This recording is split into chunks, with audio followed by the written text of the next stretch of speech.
Good morning to all of you. मैं Shail Bhushan sir from West Champaran Bihar. मैं उम्मीद करता हूँ कि आप लोग बिल्कुल अच्छे होंगे, स्वस्थ होंगे, तंदुरुस्त होंगे। मैं भी आप लोगों के बीच बिल्कुल अच्छा हूँ, स्वस्थ हूँ, तंदुरुस्त हूँ। मैं आज मॉडर्न हिस्ट्री का ये पार्ट 28 लेकर आया हूँ, जो कि इसके पहले 27 टो पार्ट को मैंने अपलोड कर चुका हूँ। यदि आप मेरे चैनल पर नए हैं तो सबसे पहले आप मेरे चैनल को सब्सक्राइब कीजिए, लाइक कीजिए और इस वीडियो को पूरे भारत में शेयर करने का काम कीजिए। और पहले फर्स्ट में आप पार्ट 1 से देखना शुरू कीजिए, क्योंकि ये मॉडर्न हिस्ट्री का मोस्ट इम्पोर्टेंट सीरीज चल रहा है, जो कि जो कंप्लीट रूप से मॉडर्न हिस्ट्री आप लोग के यहाँ इस चैनल पर पूरा कराया जाएगा। और साथ ही साथ इस चैनल पर हर एक सब्जेक्ट की तैयारी कराई जाएगी, हर एक प्रतियोगी परीक्षाओं की तैयारी कराई जा रही है। आप मेरे साथ बने रहिए। मैं ज़्यादा देर न करते हुए मैं अपना वीडियो शुरू करने जा रहा हूँ। देखा जाए जिसमें क्या और लिखा हुआ है। जैसे हम लोग का क्या है, अगला पहला टॉपिक है, जिस समय ब्रिटिश इंडिया कंपनी की स्थापना हुई थी उस समय मुगल का जो शासक के रूप में गद्दी पर बैठा हुआ था कौन? अकबर। कौन बैठा हुआ था? अकबर। जिस समय ब्रिटिश इंडिया कंपनी एंट्री मारती उसी समय मुगल जो सम्राट था जिसका नाम था अकबर, वो गद्दी पर बैठा हुआ था, गद्दी को वहीं संभाला हुआ था। उसके बाद से अगला टॉपिक आता है क्या, जो ब्रिटिश कंपनी ने 1608 ईस्वी में भारत के पश्चिम तट पर सूरत में अपना व्यापारिक केंद्र बनाने के प्रयास करता है। ठीक, उसके बाद से क्या होता है, जो 1613 ईस्वी में सूरत में स्थापित कारखाना का प्रथम अस्थाई कारखाना बनाता है। प्रयास करता है 1608 में, लेकिन सफल कब होता है? 1613 में। 1613 में सबसे पहले ये क्या करता है, सूरत में अपना कारखाना बना लेता है।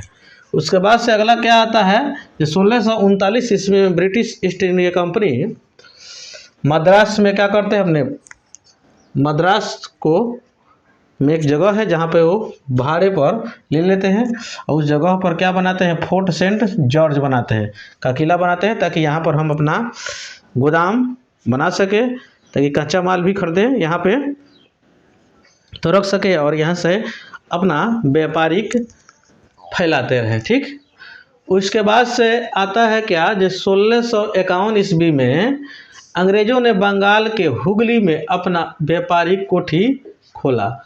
तो 1651 में बंगाल के हुगली में अंग्रेज़ों ने अपना व्यापारिक कोठी खोलता है।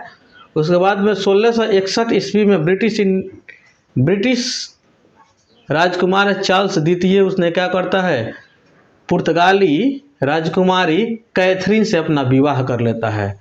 और विवाह करने के बाद से ये क्या करता है, मुंबई के बंदरगाह को क्या करता है, दहेज में ले लेता है। वही दहेज में मुंबई बंदरगाह को दहेज में लिया हुआ फिर से वापस ब्रिटिश सरकार को, ब्रिटिश इंडिया कंपनी को क्या कर देता है, कि हर साल आपको 10 पाउंड वार्षिक रुपया आपको हमें देना पड़ेगा।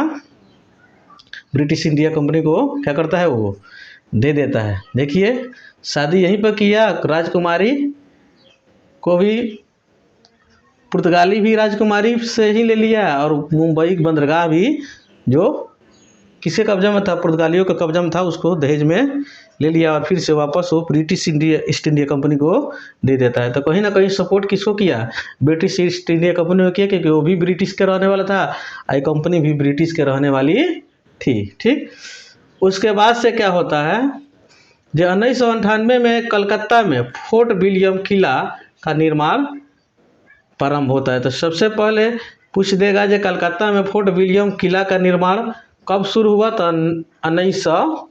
1698 में शुरू करता है।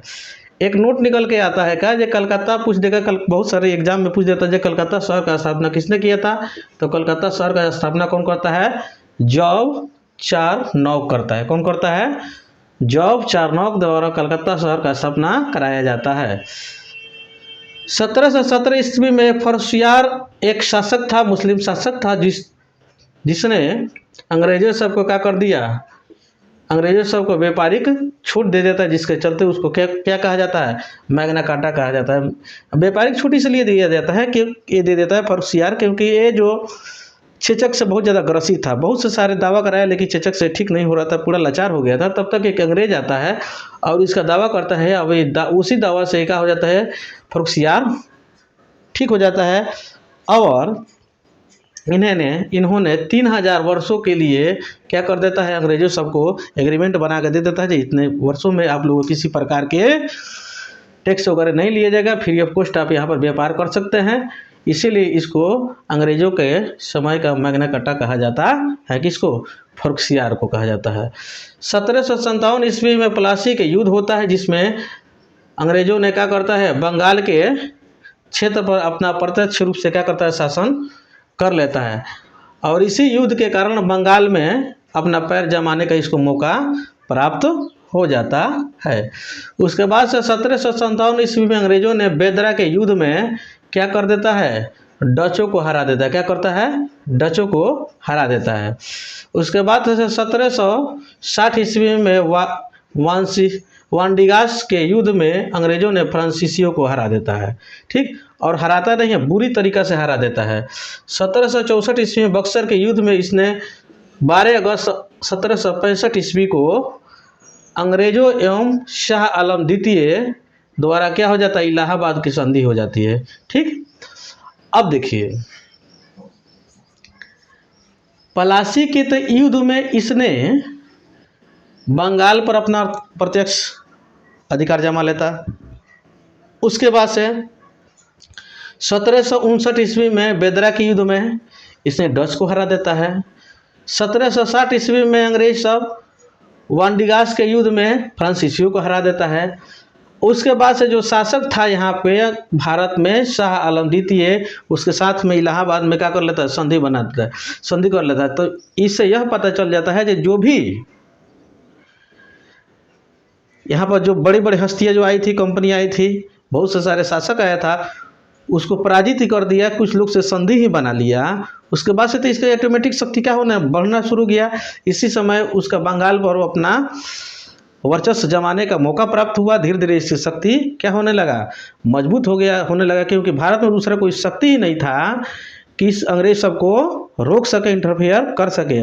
और इस सब का अपराध अपने चरम सीमा पर बढ़ने लगा, क्योंकि कोई शक्ति रहता तब ना इस सबको डर रहता जब भाई हाँ हम अगर इस तरह का गलत कोई काम करते हैं, अगर लोगों पर गुनाह करते हैं, लोगों पर अत्याचार करते हैं, ठीक है, मिसयूज करते हैं लोगों को तो कोई ना कोई विरोध करेगा। लेकिन यहाँ पर तो कोई शक्ति भारत में बची ही नहीं थी। जो शक्ति पहले से ऑलरेडी थी, जिसको ये फ्रांसीसी थी, डच थी, ठीक, ये सबको इसने क्या कर दिया था, हरा दिया था।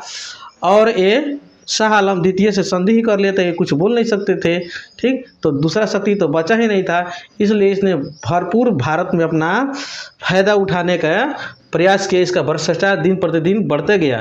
ठीक, उसके बाद से अगला क्या होता है, बिहार एक ऐसे जगह है जो कि अंग्रेजों के शासनकाल के समय, जहाँ पर बहुत से ज़्यादा अंग्रेजों द्वारा यहाँ पर भारतीयों से अफीम की खेती कराई जाती थी। और वो अफीम को ये सब तैयार कराकर अपने यहाँ ले जाकर इसको बेचा करता था। तो आज के लेक्चर मेरा यहीं पर समाप्त होता है। इसके अगले लेक्चर मैं बहुत जल्द आप लोगों के बीच लेकर आ रहा हूँ। मैं उम्मीद करता हूँ कि आप लोगों को बिल्कुल अच्छे से समझ में आ गया होगा, और आप मेरे साथ बने रहिए। जो भी होगा उसको देखा जाएगा और सफलता ज़रूर दिलाएंगे हम। आप विश्वास रखिए और इसको टॉपिक बाय टॉपिक आप इसे अपने नोटबुक में लिखते जाइएगा। मैं बहुत जल्द आप लोग से मिल रहा हूँ अगले वीडियो में। तब तक के लिए जय हिंद, जय भारत।